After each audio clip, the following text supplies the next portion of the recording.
नमस्कार प्यारे बच्चों, तपस्या क्लासेस में एक बार फिर से आपका स्वागत है। जैसा कि आप देख रहे हैं, आज का विषय क्लास 10th के लिए है, चैप्टर 1 रियल नंबर्स। और इसका पार्ट 1 हम कर चुके हैं, जिसमें हमने यूक्लिड डिवीजन लेमा और एल्गोरिदम के बारे में बात की थी। आज हम पार्ट 2 लेके आए हैं, जिसमें हम बात करेंगे फंडामेंटल थ्योरम ऑफ अर्थमेटिक की, यानी कि अंकगणित की आधारभूत प्रमेय के बारे में हम बात करेंगे। तो इसके अंदर हम पहले ये समझते हैं कि the fundamental theorem of arithmetic होता क्या है, तो उसको समझते हैं। तो उसकी स्टेटमेंट के accordingly fundamental theorem of arithmetic होता क्या है कि एवरी कंपोजिट नंबर्स, हमें पता है कि नंबर्स कंपोजिट और प्राइम होते हैं। Composite numbers can be expressed और factorized as a product of prime, and this factorization is unique except for the order in which the prime factors occur।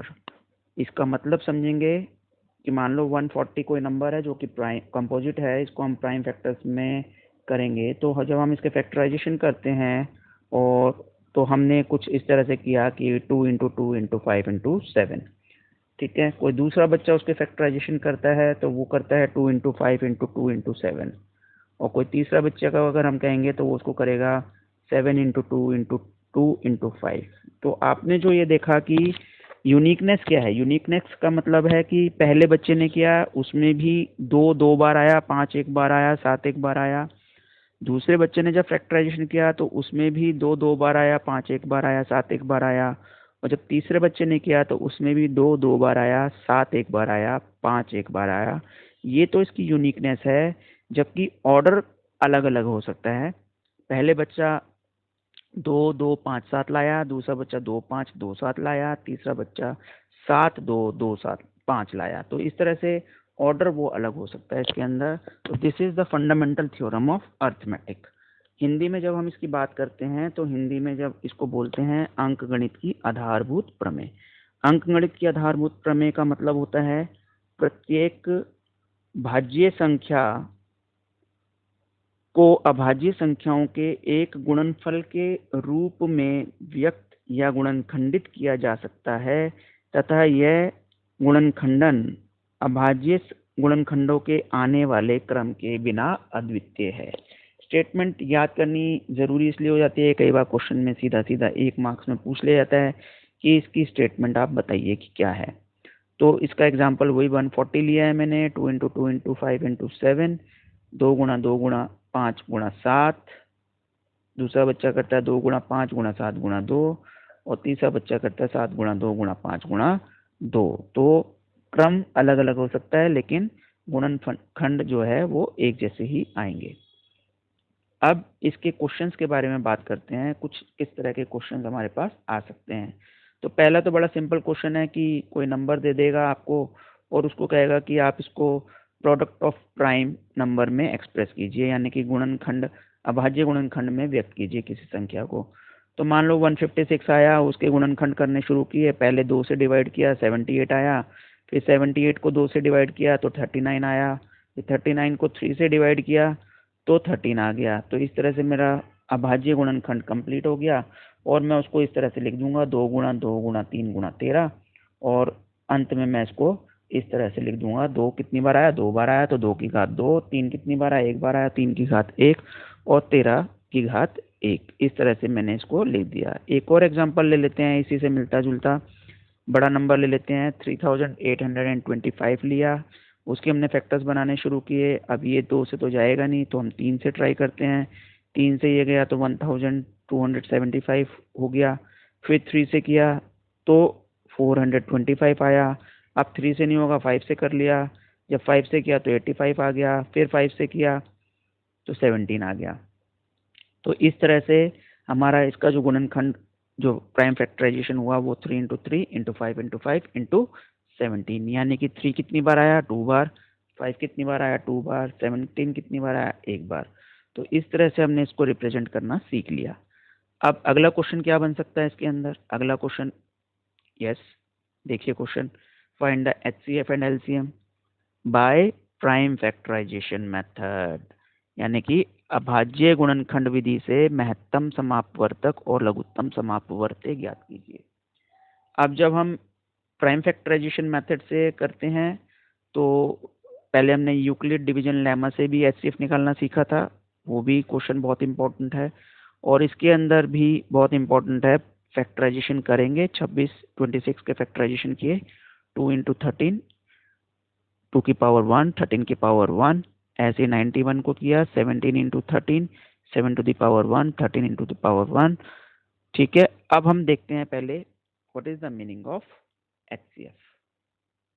HCF means common factors in both, इन दोनों में common factor क्या है 13 है, और उनकी least power दोनों में 13 की पावर 1 है। तो इसका मतलब मेरा HCF क्या हो जाएगा, HCF मेरा हो जाएगा 13 की पावर 1 यानी कि 13। ये मेरा HCF हो गया। हिंदी में देख लीजिए, महत्तम समावर्तक का मतलब क्या होता है, दोनों में उभयनिष्ठ गुणनखंड जिसमें उनकी छोटी घात लेनी है हमें। ठीक है, अब अगला क्वेश्चन लेते हैं। अब एलसीएम का मतलब, सॉरी एलसीएम समझते हैं। एलसीएम का मतलब होता है all the factors with their greatest power, यानी कि लघुत्तम समावर्तक का मतलब अपनी उच्चतम घात के साथ सभी गुणनखंड। 2 के फैक्टर क्या थे, 2 की घात 1 और 13 की घात 1। 91 का क्या था, 7 की पावर 1 और 13 की पावर 1। सारे फैक्टर्स क्या हुए, सारे फैक्टर्स हुए 2 × 7 × 13। इनकी पावर्स क्या हुई 1 1 1। तो हमारे पास आंसर हो गया 2 × 91 यानी कि 182। ये मेरा एलसीएम आ गया 182। एचसीएफ मैं निकाल ही चुका था 13। तो इस तरह से ये मेरा क्वेश्चन यहाँ पर कंप्लीट हो गया। ठीक है, तो मैंने एलसीएम भी निकाल दिया और एचसीएफ भी निकाल दिया। एक क्वेश्चन इस तरह से आ जाता है। एक क्वेश्चन और आ जाता है इसके अंदर कि आप HCF LCM तो निकालिए, LCM और HCF तो निकालिए, लेकिन साथ ही साथ इस स्टेटमेंट को भी वेरीफाई कीजिए। कौन सी स्टेटमेंट को, LCM × HCF equals to product of 2 numbers. ठीक है, हिंदी में भी देखिए मैंने क्वेश्चन लिख दिया आपके लिए कि आपको ये स्टेटमेंट को वेरीफाई करना है, लघुत्तम समावर्तक और महत्तम समावर्तक निकाल के ये सिद्ध करना है। तो हमने 4 के फैक्टर्स बनाए, 4 के फैक्टर्स 2 की पावर 2 हो गया, 2 2 बार आएगा। 6 के फैक्टर बनाए 2 की पावर 1 और 3 की पावर 1, यही बनेगा। अब हम एलसीएम निकालते हैं। एलसीएम का मतलब सारे फैक्टर्स 2 और 3 और दोनों की बड़ी घात, बड़ी घात 2 की घात 2 है, 3 की घात 1 है, तो 12 हो गया। इसको हम 1 मान लेते हैं। एचसीएफ निकाला, दोनों में कॉमन 2 और छोटी घात तो 2 हो गया, ये इसका एचसीएफ हो गया। अब एलसीएम × एचसीएफ क्या हुआ, यानी कि 1 और 2 को गुणा कर दो, 12 × 2 कितना आया 24, इसको 3 मान लिया।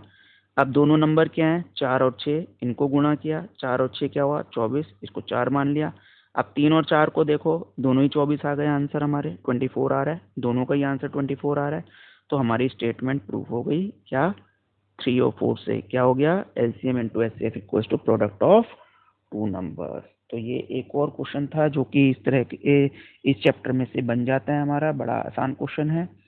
और फिर आगे कुछ स्टेटमेंट वाले सम हैं जो कि बड़े आसान होते हैं लेकिन दिखने में बड़े डिफिकल्ट लगते हैं और बच्चे उसको देख के घबरा जाते हैं। तो इसको घबराने की जरूरत नहीं है, समझिए कि क्या करना है उसके अंदर। हमें क्वेश्चन है कि check whether 6 to the power n can end with the digit 0 for any natural number n।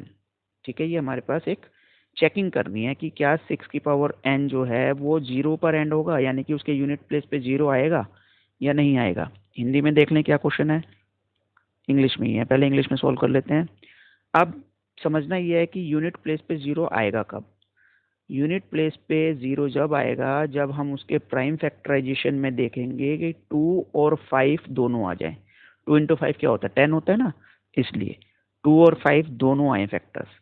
ठीक है, अब देखिए हमारे पास है 6 की पावर n, इसको हम क्या लिख सकते हैं 2 × 3 की पावर n, या और क्या लिख सकते हैं 2 की पावर n और 3 की पावर n, ये लिख सकते हैं।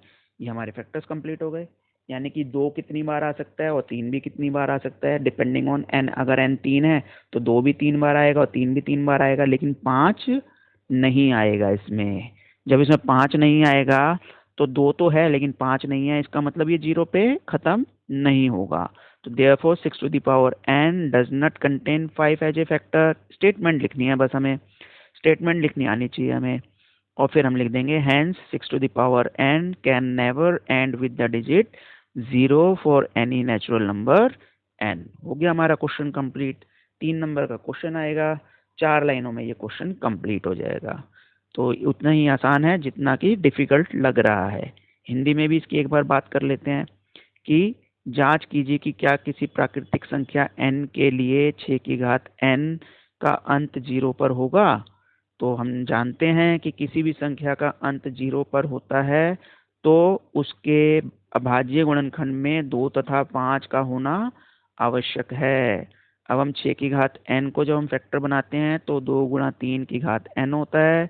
इसका मतलब 2 की घात n और 3 की घात n का गुणनफल हुआ वो। तो इसका मतलब यहाँ पे हमने क्या पाया, 5 तो आया ही नहीं, अतः 6 की घात n में के अभाज्य गुणनखंड में 5 नहीं आता, इसलिए 6 की घात n का अंत कभी भी 0 पर नहीं होगा। और जहाँ n क्या है, कोई प्राकृतिक संख्या है। तो इस तरह से हमने पाया कि ये जो प्रश्न दिखने में मुश्किल होते हैं उनको करना उतना ही आसान होता है।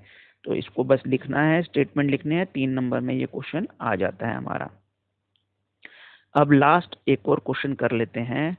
वो क्वेश्चन है कि एक्सप्लेन वाई। अब हमें एक्सप्लेन करना है कि ये जो नंबर दिया हुआ है 3 इंटू 5 इंटू 7 प्लस 7, ये एक कंपोजिट नंबर है, जबकि दिखने में तो सारे प्राइम नंबर नजर आ रहे हैं हमें यहाँ पे। लेकिन हमें ये प्रूफ करना है कि क्यों ये एक कंपोजिट है ये कंपोजिट नंबर। तो हिंदी में बात करें तो व्याख्या करनी है कि ये 3 गुणा 5 गुणा 7 जमा 7 एक भाज्य संख्या क्यों है, ये बताना है। ठीक है, तो हम क्वेश्चन उतारते हैं। 3 इंटू 5 इंटू 7 प्लस 7। तो अब देखिए इसमें कितने पद हैं, कितने पद हैं इसमें। पद की पहचान कैसे करते हैं, कितने जमा और घटा के निशान आए, कितने प्लस माइनस के साइन आए।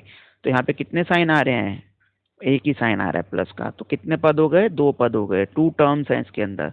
अब दोनों टर्म्स में जो कॉमन है वो 7 है। ठीक है, उभयनिष्ठ क्या है, 7 है।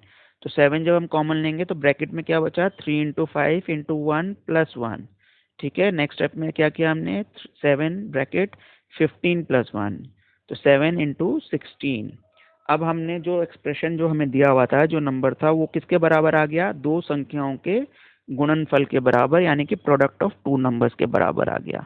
तो because the given number is equal to product of two numbers, therefore the given number is a composite number. खत्म हो गया हमारा क्वेश्चन।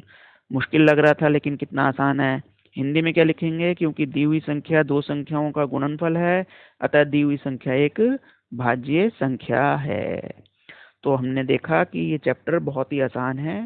टोटल चैप्टर जो है 6 नंबर का आता है पेपर में, और उसमें से हमने आधा चैप्टर लगभग आज खत्म कर दिया। तो इसको आप करें, और जो भी समस्या आए वो आप मुझे कमेंट के अंदर पूछ सकते हैं। और जो बच्चे मेरे से जुड़े हुए हैं वो मेरे से व्हाट्सएप पे भी पूछ सकते हैं, अपनी समस्याओं का निदान कर सकते हैं। और अगर आपको मेरा वीडियो पसंद आ रहा है तो लाइक ज़रूर दबाएं, क्योंकि लाइक दबाने से मुझे एक मोटिवेशन मिलता है। और अपने दोस्तों के साथ इसको शेयर भी करें। आखिर में मैं ये कहना चाहूँगा, जिन बच्चों ने सब्सक्राइब कर रखा है या जिसने भी मेरा चैनल सब्सक्राइब कर रखा है तपस्या क्लासेज, उन सभी का धन्यवाद। जिन्होंने नहीं किया है वो इसको सब्सक्राइब करें। आप सभी स्वस्थ रहें, सुरक्षित रहें, और इसी के साथ जय हिंद, जय भारत, धन्यवाद।